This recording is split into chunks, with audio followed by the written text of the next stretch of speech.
Jejak perjuangan Kiai Haji Hasyim Asy'ari melawan penjajah. Peran Hadratus Syekh Kiai Haji Hasyim Asy'ari dan Pesantren Tebuireng Jombang, Jawa Timur, dalam merebut dan mempertahankan kemerdekaan Republik Indonesia, sangat besar.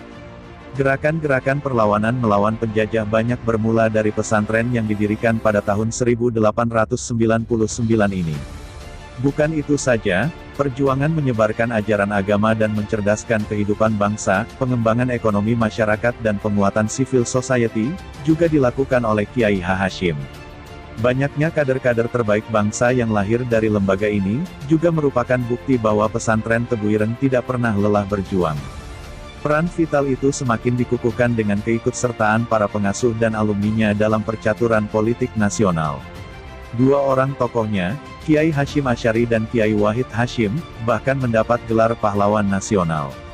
Keduanya juga merupakan tokoh pendiri dan penerus perjuangan Nahdlatul Ulama, organisasi Islam terbesar di Indonesia.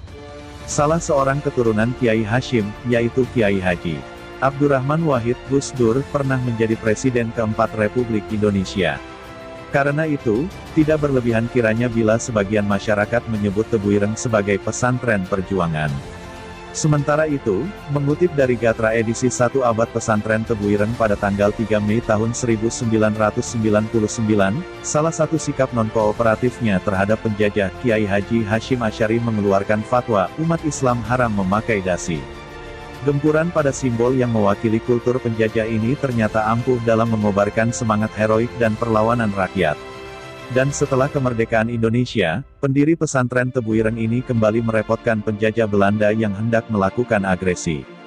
Pada tanggal 22 Oktober tahun 1945 ia mengeluarkan resolusi jihad. Ia menyerukan kepada umat Islam untuk berjihad melawan penjajah Belanda pada radius sekitar 90 km dari basisnya. Ketika itu, serdadu Belanda ikut masuk ke Surabaya dengan membonceng tentara sekutu.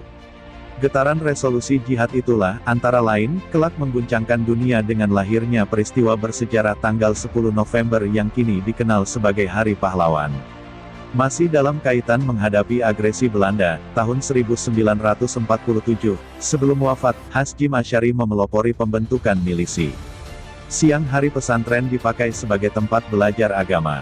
Malamnya disulap jadi pusat latihan militer, sehingga terbentuk Laskar Hizbullah, yang berlangsung sampai 1949.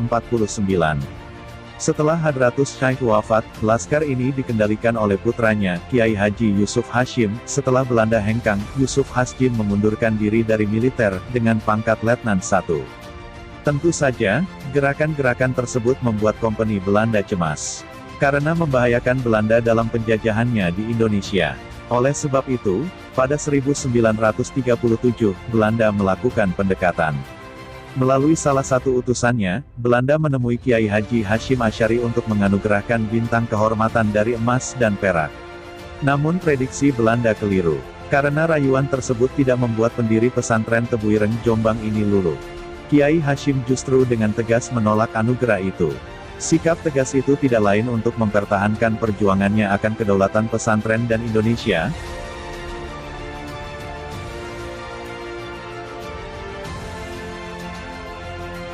Langkah awal perlawanan kultural yang dilakukan oleh pesantren menunjukkan bahwa pondok pesantren tidak hanya menjadi tempat menempa ilmu agama, tetapi juga menjadi wadah pergerakan nasional. Hingga akhirnya bangsa Indonesia mencapai kemerdekaan hakiki secara lahir dan batin. Peran ulama pesantren sebagai motor, motivator, sekaligus negosiator tidak bisa dielakkan begitu saja dalam mencapai kemerdekaan Indonesia. Salah satu strategi kultural yang dilakukan oleh pesantren untuk melawan penjajah adalah mengeluarkan fatwa dan menjadi wadah pergerakan nasional secara umum.